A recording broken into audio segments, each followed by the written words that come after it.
The stars had been ruled by the hegemony of stars for over 3,000 years. 10,000 worlds bowed to their mighty empire.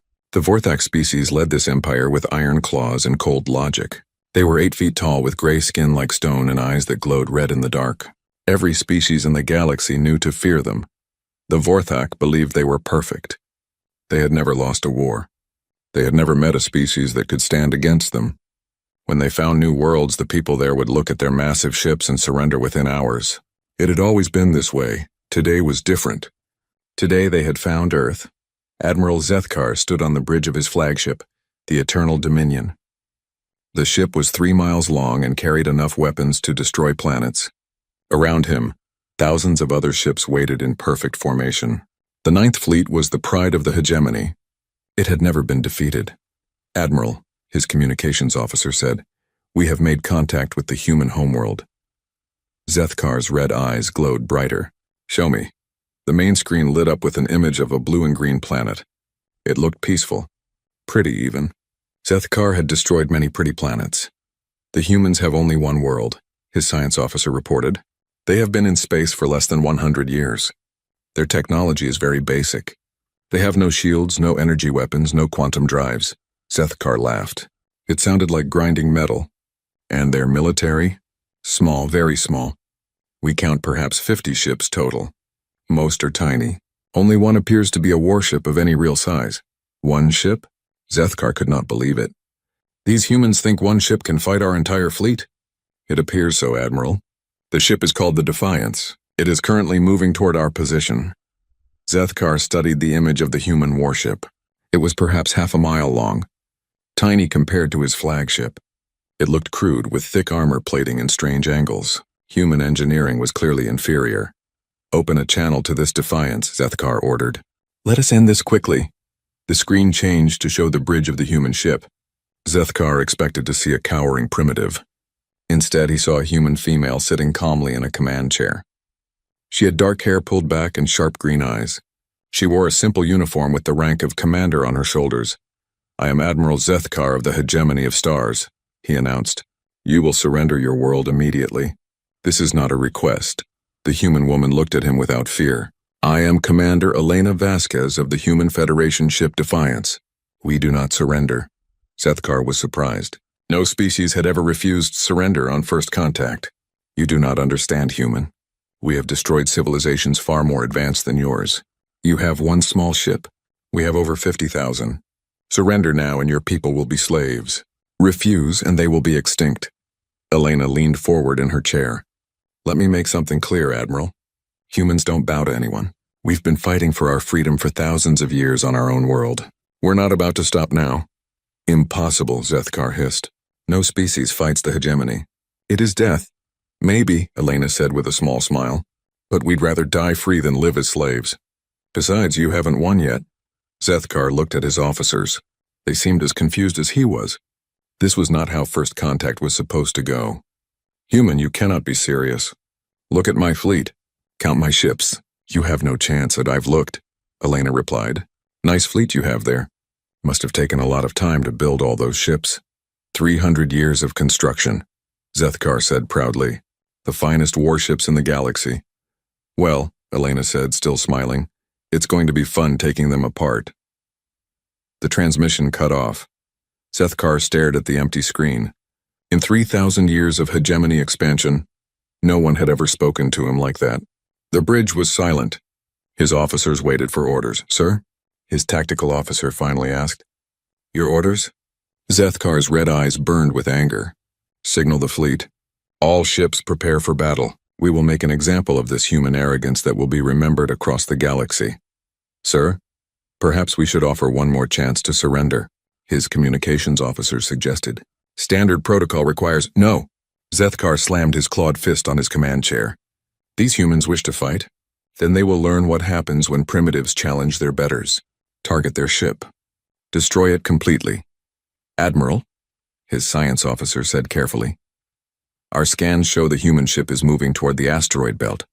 Should we pursue?" Zethkar studied the tactical display. The asteroid belt between the 4th and 5th planets was thick with rocks and debris. It would make fighting difficult for his large ships. But the humans only had one ship. What could they possibly do? Let them run to their rocks, he decided. It will not save them. Order the fleet to advance. We will crush them like the insects they are. The hegemony fleet began to move. 51,300 ships advanced toward the inner system.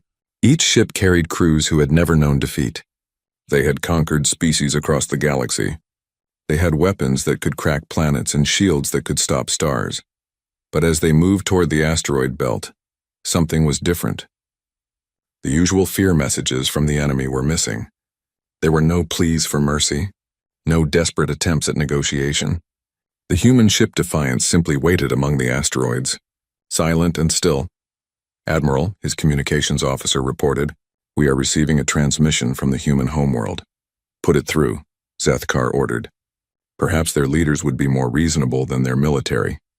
Instead of surrender, music began playing across all hegemony frequencies. It was unlike anything they had ever heard. Loud, aggressive, with pounding drums and screaming guitars. Human voices sang words about freedom and fighting and never giving up. "What is this noise?" Zethkar demanded.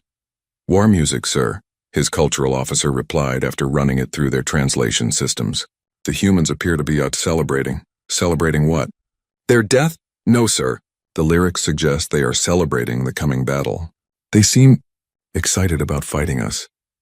Zethkar felt something he had not experienced in centuries: uncertainty. Every other species had begged for mercy by now. They had offered tribute, tried to negotiate, or simply fled in terror. These humans were doing none of that. "Signal all ships," he ordered. "Increase speed. We end this now." But deep in the asteroid belt, Commander Elena Vasquez was not afraid. She stood on the bridge of the Defiance, watching the massive alien fleet approach. Her crew was ready. They had trained for this moment their entire lives. "Ma'am," her tactical officer said, "enemy fleet will reach weapons range in 1 hour." "Good," Elena replied.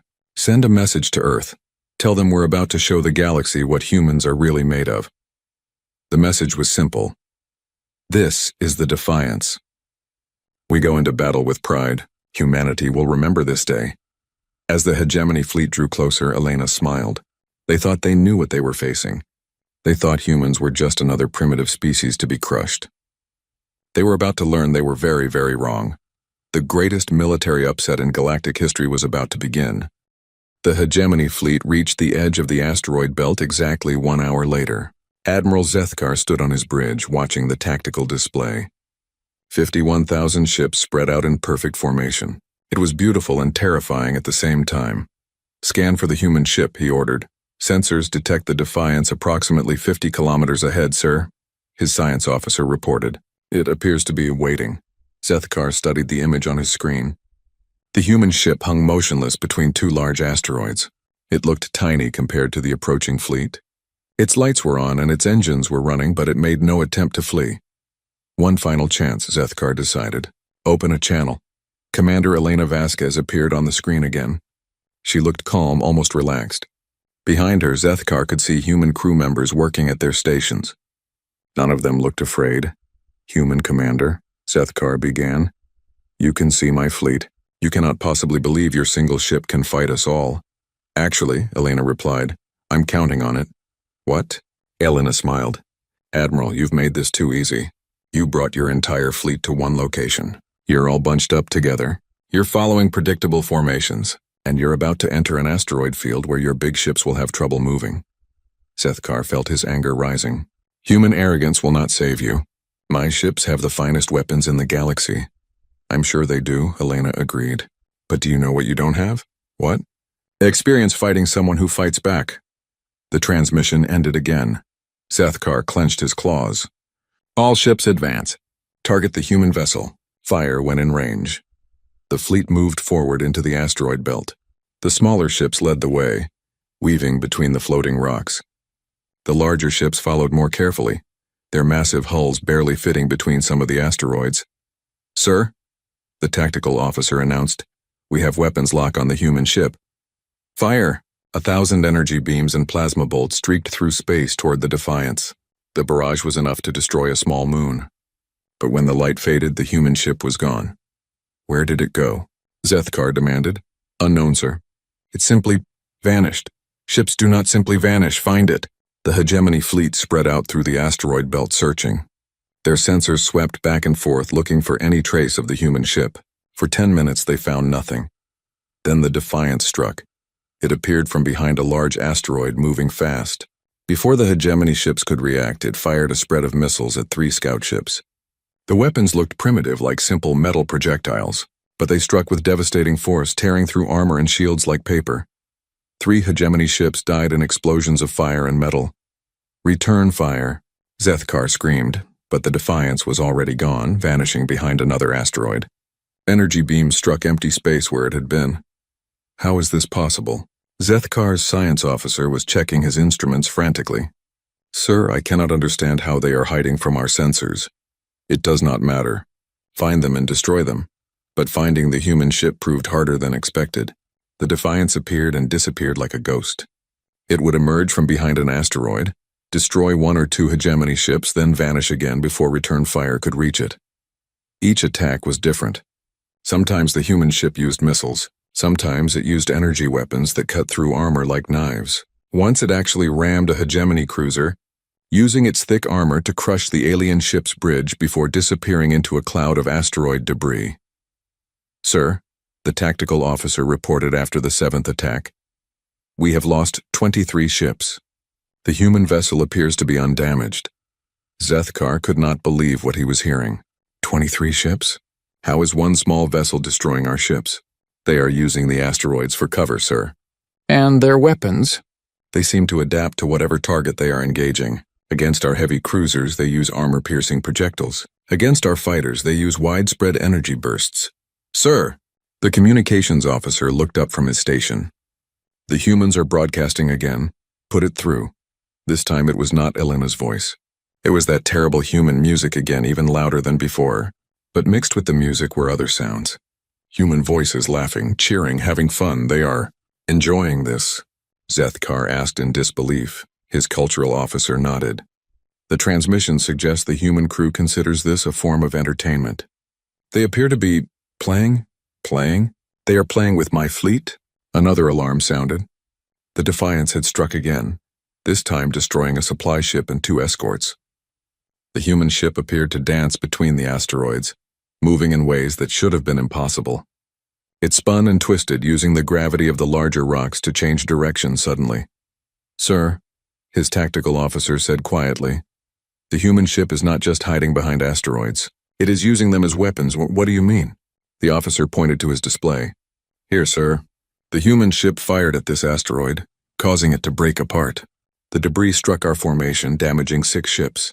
And here they used their engines to push a smaller asteroid into the path of our heavy cruiser Dominator." Zethkar watched the replay. The human ship had indeed pushed an asteroid into one of his ships. The rock, moving at high speed, had smashed through the cruiser's hull like a hammer through glass. "This is not how civilized beings fight," he muttered. "No, sir," his tactical officer agreed. "This is not how anyone fights. The humans seem to be making up new tactics as they go." Another explosion lit up the asteroid belt. This time the Defiance had somehow gotten behind the hegemony formation and destroyed 3 ships before anyone realized it was there. "How did they get behind us?" Zethkar demanded. "Unknown, sir. Our sensors show they were in front of us, then suddenly they were behind us. It is as if they can move through solid rock. Impossible, but the impossible kept happening. The human ship appeared to be everywhere at once. It struck from above, from below, from directions that should have been blocked by asteroids. Each attack was a surprise. Each attack cost the hegemony more ships. "Sir," his science officer called out, "I am detecting something strange about the human weapons." "What now?" "They appear to be learning. Each attack is more effective than the last. It is as if their weapons are studying our defenses and adapting." Zethkar felt cold fear creep up his spine. Adaptive weapons were theoretical. No one had ever built them successfully. The technology was too complex, too dangerous. "Sir," the tactical officer's voice was urgent. "Large explosion in Section 7. We have lost the heavy cruiser Iron Fist and 4 escort ships." "What happened?" "The human ship. Sir, it appears they detonated an asteroid. The explosion took out 5 ships at once." Zethkar stared at the tactical display. In less than 2 hours, he had lost over 100 ships to a single human vessel. His perfect formations were broken. His ships were spread out and confused. And somewhere in the asteroid belt, the Defiance was still hunting. All ships, he ordered, withdraw to safe distance. We need to rethink our approach. But as the hegemony fleet tried to pull back, Elena's voice came over their communications again. Leaving so soon, Admiral? We were just getting started. The human ship appeared one more time directly in front of the hegemony flagship. For a moment, both ships faced each other across empty space. Then Elena's voice came through clearly. See you tomorrow, Admiral. Same time, same place. We'll be waiting. The Defiance vanished into the asteroid belt once again. Sethkar stood in silence, staring at the empty space where the human ship had been. He had brought the finest fleet in the galaxy to crush one primitive vessel. Instead, he was retreating with over 100 ships destroyed and nothing to show for it. For the first time in 3,000 years, the hegemony had been defeated in battle, and this was only the beginning. Admiral Sethkar did not sleep that night. He stood in his command chamber staring at reports from the battle. 137 ships lost. To one human vessel. It was impossible. It was humiliating. It was against everything the hegemony had learned about warfare in 3,000 years. Sir? His tactical officer entered the chamber. You requested the battle analysis. Show me. The holographic display lit up with a three-dimensional map of the asteroid belt. Red dots marked where hegemony ships had died. There were far too many red dots. The human ship used tactics we have never encountered, the officer began. They did not fight like a proper military force. They had no formation, no battle plan, no honor. Explain. They used the environment as a weapon. They turned our formations against us. They made us destroy our own ships. The officer paused. Sir, they fought like animals. Sethkar's red eyes flared. Animals. Not unintelligent animals, sir. But like predators. They stalked us. They waited for the perfect moment to strike. They seemed to enjoy the hunt. The display showed the path of the Defiance through the battle. It twisted and turned between asteroids, never following a straight line, never doing what the hegemony expected. Here, the officer pointed, they used our heavy cruiser Thunder as cover while attacking the destroyer Swift Death. Our own ship blocked our weapons fire. And here? Sethkar pointed to another section. They somehow convinced our fighter squadron to chase them into an asteroid field. When the fighters followed, the humans detonated charges they had planted on the asteroids. 36 fighters destroyed by falling rocks. Sethkar studied the display more carefully. These charges, when did they plant them? We do not know, sir. They must have been there before the battle began. Before? How did they know where we would fight? The tactical officer looked uncomfortable. Sir, I believe they chose the battlefield. They led us exactly where they wanted us to go. The truth hit Sethkar like a physical blow. The humans had not been running scared. They had been leading the hegemony fleet into a trap. Every move had been planned. Every attack had been prepared. Sir, his communications officer's voice came through the intercom. The humans are broadcasting again. Put it through the command chamber. Elena's voice filled the room, calm and confident. Good morning, Admiral. I hope you got some rest. We have a busy day ahead of us. Human. Sethkar spoke into the communicator. Yesterday was a lucky victory. Today you will face the full might of the hegemony. Will I? Because from where I'm sitting, it looks like you're the one who needs to be worried. We have over 50,000 ships remaining. You have one. Quality over quantity, Admiral. But I appreciate your confidence. It's going to make this more fun. Sethkar felt his anger building. There will be no more games, human. No more hiding behind rocks. Today we finish this properly. Oh, we're going to finish it, Elena agreed. But probably not the way you think. The transmission cut off. Sethkar turned to his tactical officer. Deploy the fleet. Full battle formation. No more chasing them through asteroids. We force them to fight in open space. Yes, sir. But the human ship had other plans. The Defiance appeared at the edge of the asteroid belt, then immediately jumped to faster-than-light speed. For a moment, Sethkar thought they were fleeing. Then his science officer screamed in alarm. Sir, the human ship has jumped into our formation. The Defiance had materialized in the middle of the hegemony fleet, surrounded by hundreds of enemy ships. It should have been suicide. Instead, it was brilliant. The human ship opened fire in all directions at once. But they were not trying to destroy ships. They were targeting something else entirely. Sir, the communications officer called out. We are losing communications with the fleet. What do you mean? The humans are jamming our quantum communication array. Ship-to-ship communications are down across the entire fleet. Zethkar watched in horror as his perfectly coordinated fleet fell into chaos. Without communications, his ships could not coordinate their attacks. They began firing at random, sometimes hitting their own vessels in the confusion. The Defiance danced between the larger ships, its weapons reaching out to destroy communication arrays and sensor arrays. They were not trying to sink the fleet. They were trying to blind and deafen it. All ships fall back to...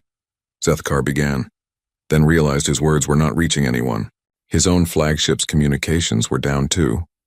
The human ship vanished again, leaving the hegemony fleet floating in confusion. Ships crashed into each other as they tried to maneuver without sensor data. Others fired at shadows, thinking they saw the enemy. Then the real attack began. The Defiance struck from 6 different directions in rapid succession. Each attack targeted a different part of the fleet. Each attack used different weapons. The ship seemed to be everywhere at once, hitting the hegemony forces before they could respond. How is this possible? Zethkar demanded of his science officer. Sir, I believe the human ship is not acting alone. What do you mean? The attack patterns suggest multiple vessels, but our sensors only detect one ship. Either the humans have cloaking technology far beyond ours, or what? Or their single ship can somehow be in multiple places at the same time. As if to prove the point, the Defiance appeared simultaneously on 3 different sides of the fleet, attacking 3 different targets. The human ship seemed to flicker in and out of reality, striking like lightning before disappearing again. Sir, his tactical officer called out, we have restored partial communications. Fleet reports show we have lost over 400 ships in the last hour. 400? Zethkar could not believe it. How? The human ship appears to be using our own formation against us. When our ships fire at them, they miss and hit other hegemony vessels instead. We are destroying ourselves.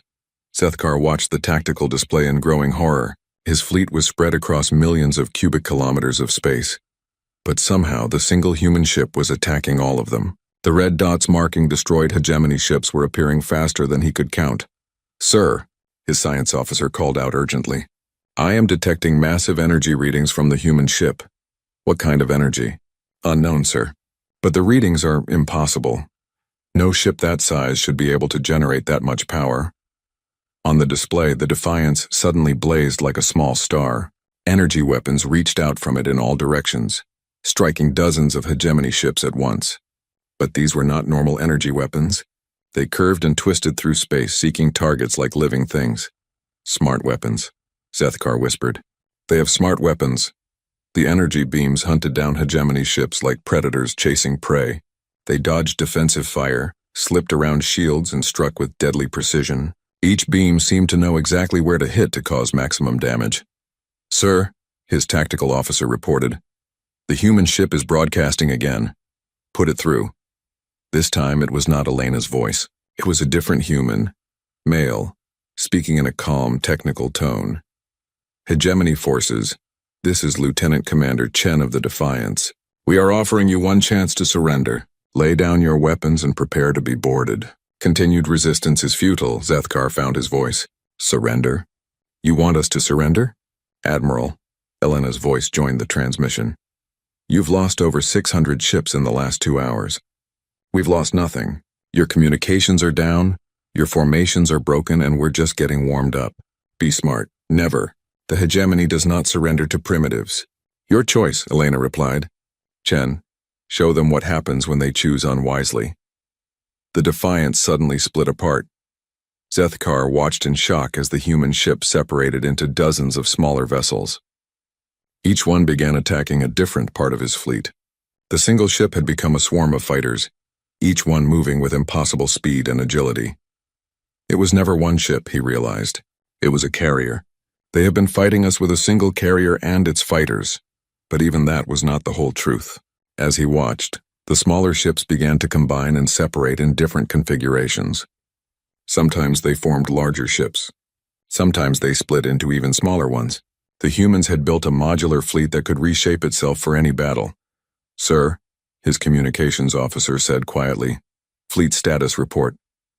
How many ships do we have left? Approximately 30,000, sir. But morale is collapsing. Many captains are requesting permission to withdraw. Zethkar looked at the tactical display. Half his fleet was gone. The other half was scattered and confused. And the human ships continued their deadly dance through his formations, striking wherever they pleased. For the first time in his long life, Admiral Zethkar considered the impossible. Maybe the humans were right. Maybe the hegemony could not win this fight. But he was not ready to admit defeat. Not yet. Signal all ships, he ordered. Fall back to the outer system. We regroup and plan a new attack. But as his fleet began to retreat, Elena's voice came over the communications one more time. Admiral, you can run if you want, but this is our star system now. And we're not done with you yet. Admiral Zethkar sat alone in his command chamber, staring at intelligence reports from across the galaxy. What he read made his blood run cold. The human attack had not been random. It had been planned down to the smallest detail. His intelligence officer entered the chamber. Sir, we have completed our analysis of the human tactics. Tell me. Sir, the humans have been studying us for months. Every battle we have fought, every tactic we have used, every weakness we have shown. They know everything about how we fight. Zethkar looked up from the reports. How is that possible? We only discovered them 3 days ago. No, sir. They discovered us months ago. Our intelligence networks were compromised from the beginning. The officer activated a holographic display.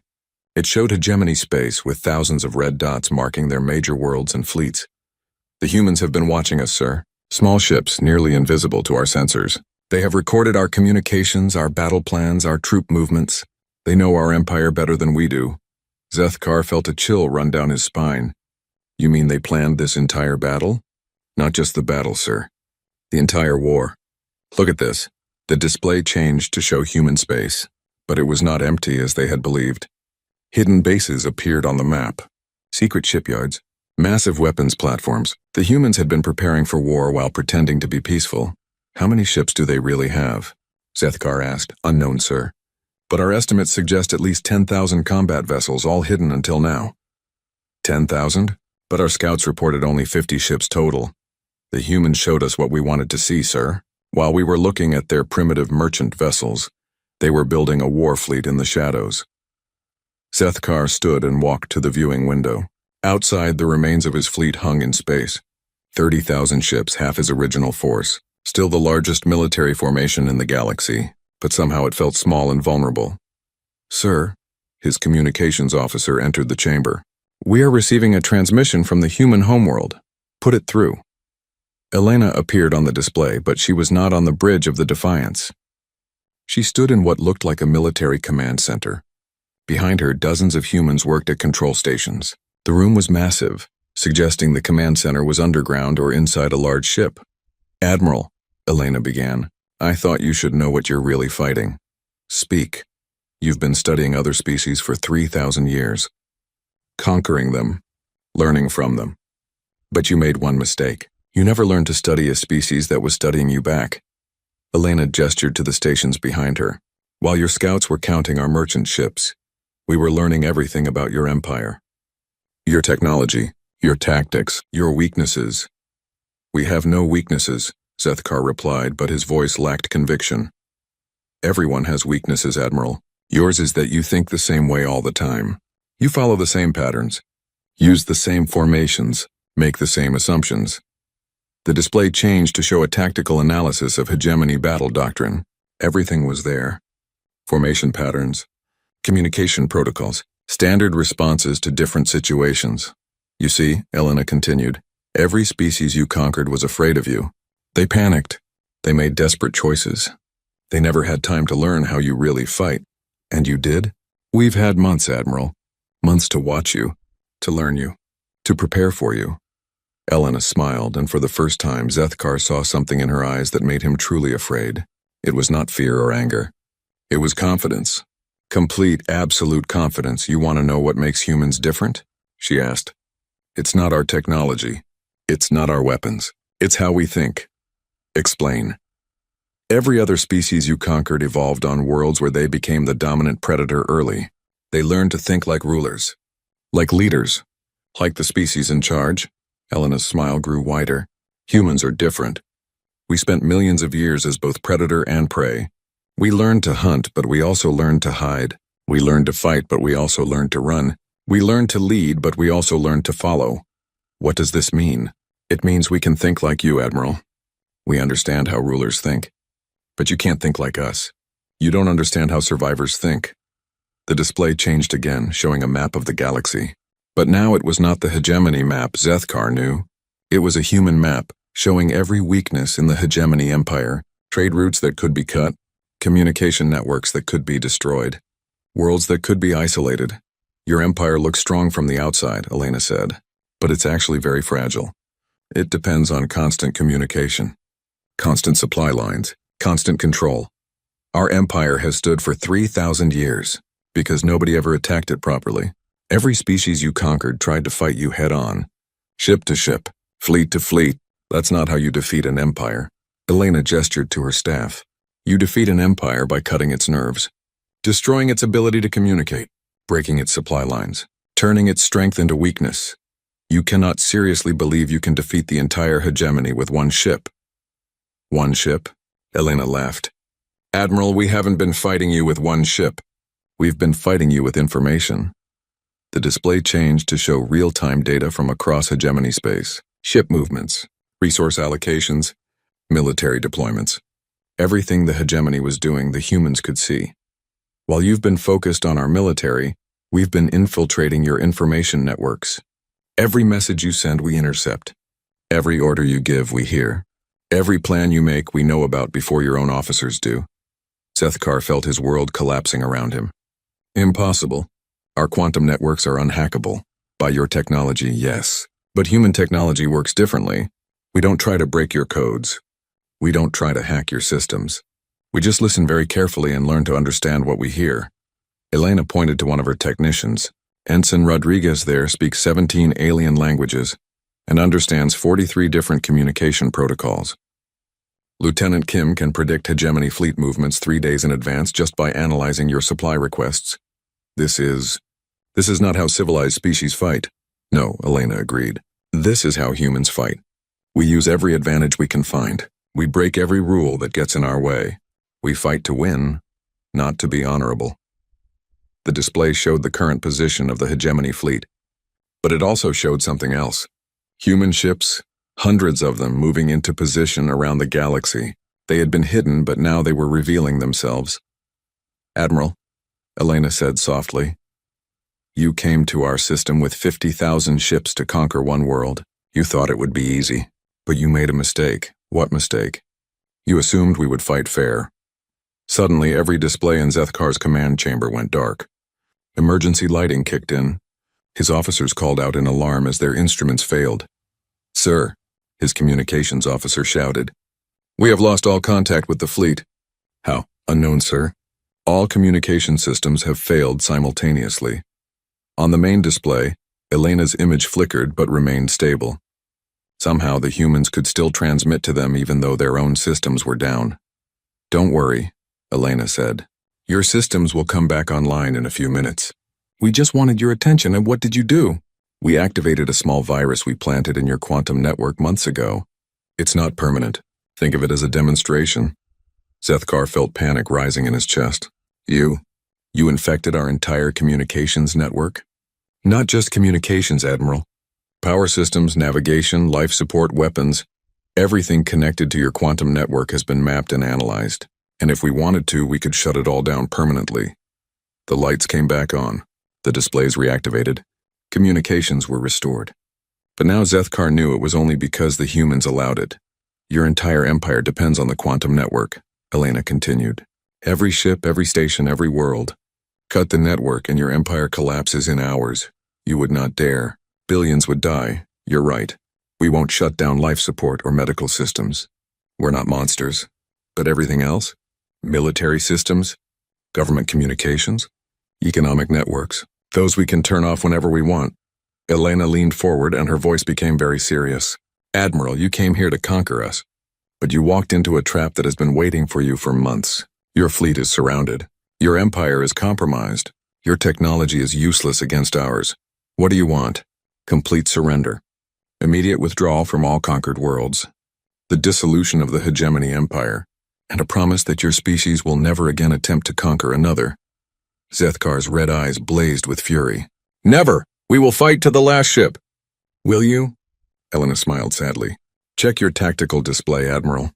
Zethkar looked at his instruments. What he saw made his heart stop. The human fleet was not just surrounding his ships in this system. They were surrounding hegemony fleets everywhere. Hundreds of battles were beginning simultaneously across the galaxy. How? He whispered. While you were sending your largest fleet to intimidate us, we were moving our ships into position around your empire. Every major hegemony fleet is now facing human forces. And unlike you, we know exactly where your ships are and how they plan to fight. Admiral Zethkar had 30 minutes left to make his decision when the reports started coming in. Hegemony fleets across the galaxy were being destroyed, not defeated, destroyed. The humans were not taking prisoners or accepting surrender. They were systematically wiping out 3,000 years of hegemony military might. Sir, his communications officer called out, message from the core world's defense fleet. Put it through. Admiral Korthak appeared on the display, his flagship burning behind him. Zethkar, the humans, they knew everything. Our formations, our weapons, our defense plans. They struck before we could even raise shields. How many ships have you lost? All of them. My entire fleet is gone. The humans used our own quantum mines against us. They turned our defensive systems into weapons. Korthak's image flickered as explosions rocked his ship. They're not fighting fair. They're using tactics no civilized species would. The transmission cut off. Zethkar switched to another channel. Admiral Vextar of the Outer Rim Fleet appeared, but his bridge was dark and smoking. Zethkar, Vextar gasped. The humans, they did something to our quantum network. Every system connected to it overloaded at once. Ships exploded from the inside out. We never even saw their fleet until it was too late. How is this possible? They've been inside our networks for months. Maybe years. They know every password, every protocol, every weakness. Our own technology is killing us. Another explosion lit up Vextar's bridge. My flagship is dying. Tell the Empire. Tell them the humans fight like demons. They have no honor, no mercy, no... That transmission died too. Zethkar checked the tactical display. Red warnings flashed across the galaxy. Every major hegemony fleet was under attack. Every important world was being invaded. The empire that had ruled for 3,000 years was collapsing in real time. Sir, his science officer said quietly. Incoming message from the human commander. Elena appeared on the screen again. Behind her, the command center was bustling with activity. Officers called out reports of victories across the galaxy. The humans were winning everywhere. 20 minutes left, Admiral, Elena said. Have you made your decision? You are destroying everything, Zethkar screamed. Billions of innocent beings will die. No, Elena replied calmly. We're only destroying military targets. Hegemony warships, weapons platforms, military bases. We've been very careful to avoid civilian casualties. Lies. Elena gestured to one of her officers who brought up a display showing the attacks across the galaxy. Every strike was precise. Ships were destroyed, but space stations with civilians were left alone. Military bases were wiped out, but nearby cities were untouched. We're not like you, Admiral. We don't kill innocents to make a point. Then why? Why destroy our fleets if you do not plan to conquer? Elena's expression grew serious. Because your empire was built on conquest and slavery. Because you've destroyed the freedom of 10,000 worlds. Because someone needed to stop you and everyone else was too afraid to try. We brought order to the galaxy. You brought fear. There's a difference. Zethkar looked at his tactical display again. His own fleet in this system was surrounded by human ships that had appeared from nowhere. Each human vessel was smaller than his ships, but there were thousands of them. And they moved with perfect coordination like parts of a single mind. How did you build so many ships without us knowing? We didn't build them all at once, Elena explained. We've been building them for 50 years ever since we first detected your empire. We knew someone like you would come eventually. We prepared. 50 years? But you only achieved spaceflight 100 years ago. That's what we wanted you to think. Humans have been in space for over 200 years. We just kept it secret. While you were conquering other species, we were learning from their mistakes. Elena brought up another display, this one showing human history. But it was not the history the hegemony had been told. It showed a species that had been preparing for war from the moment they reached the stars. Every species you conquered taught us something about how you fight. Every battle you won showed us another weakness in your tactics. We learned from all of them. This is impossible. No species could hide their true nature for so long. Most species can't. But humans are very good at pretending to be something we're not. We've had practice, Elena smiled, but it was not a pleasant smile. You see, Admiral, humans spent most of our evolution pretending to be harmless. We looked like prey while we hunted. We acted weak while we planned. We smiled while we sharpened our knives. You are monsters. No, we're survivors, and we've survived because we learned that sometimes the best weapon is the one your enemy doesn't see coming. Zethkar's communications officer looked up from his station. Sir, we're receiving surrender requests from across the Empire. Fleet commanders are asking for permission to lay down arms. No. Zethkar slammed his fist on his command chair. We do not surrender. We are the hegemony. We are the rulers of the galaxy. Admiral. Elena's voice cut through his rage. You have 10 minutes left. After that, we stop taking surrenders. Your choice. You cannot defeat the entire Empire, even if you destroy every fleet. We have millions of soldiers on 10,000 worlds. Actually, Elena said, about that. The display changed to show hegemony worlds across the galaxy. But something was wrong. The orbital defenses were dark. The military bases were empty. The occupation forces were gone. What happened to our armies? They left, Elena said simply. It turns out that when you cut off a military force from its command structure, its supply lines and its transportation, soldiers tend to give up pretty quickly. Impossible. Hegemony soldiers are loyal unto death, some are, but most are just beings trying to survive. When we offered them safe passage home in exchange for laying down their weapons, most of them took the deal. Elena gestured to another display showing hegemony transports heading back toward their home worlds. We've been evacuating your occupation forces for weeks. We figured it was better than killing them all. Zethkar stared at the display in shock. You convinced our armies to abandon their posts? We convinced them that the war was over and they could go home to their families. Most soldiers prefer that to dying for an empire that can't protect them anymore. Sir, his tactical officer interrupted. The human fleet is moving into attack position. Zethkar looked at his own tactical display. The human ships were arranging themselves around his fleet. Their formation was unlike anything he had ever seen. It looked almost organic, like a living creature surrounding its prey. 5 minutes, Admiral, Elena said. What's it going to be? Zethkar looked around his bridge. His officers were all watching him, waiting for orders. These beings had served the hegemony faithfully their entire lives. They deserved better than to die for his pride. Sir, his communications officer said quietly, incoming message from the Hegemony High Council. Put it through. The ancient faces of the council appeared on the display. They looked old and tired and afraid. Admiral Zethkar, the first counselor, began. We have received reports of the human attacks. The situation is untenable. Counselor, we can still fight. No. The first counselor's voice was final. We have lost 90% of our military forces in 6 hours. Our communication networks are compromised. Our supply lines are cut. Our occupation armies are surrendering or fleeing. We cannot surrender to primitives. They are not primitives, Admiral. They are something we have never encountered before. A species that learned to hunt hunters. The first counselor leaned forward. We are ordering you to accept the human terms. Effective immediately, the hegemony of stars is dissolved. All remaining military forces are to surrender unconditionally. Counselor, please, this is not a debate, Admiral. This is an order. Lay down your weapons. The war is over. The transmission ended. Zethkar stood in silence, staring at the empty display. Around him, his officers waited. Outside, the human fleet waited. The galaxy itself seemed to be waiting for his decision. Sir, his communications officer asked quietly.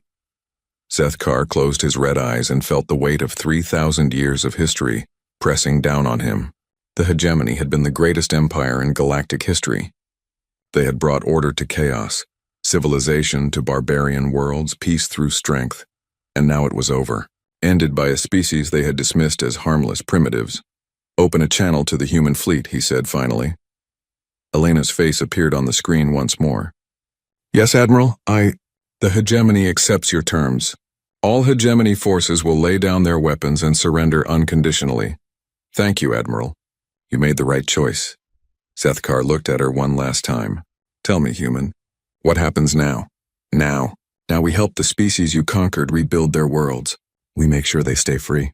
And we make sure nothing like the hegemony ever rises again. And us? What happens to the hegemony species? Elena's expression softened slightly. You go home. You learn to live in peace. You become just another species in a galaxy full of free peoples. That is all? That's everything, Admiral. Freedom is everything. Sethkar nodded slowly. Signal all ships. Weapons powered down. Shields lowered. We surrender. Thank you for watching and comment for next part.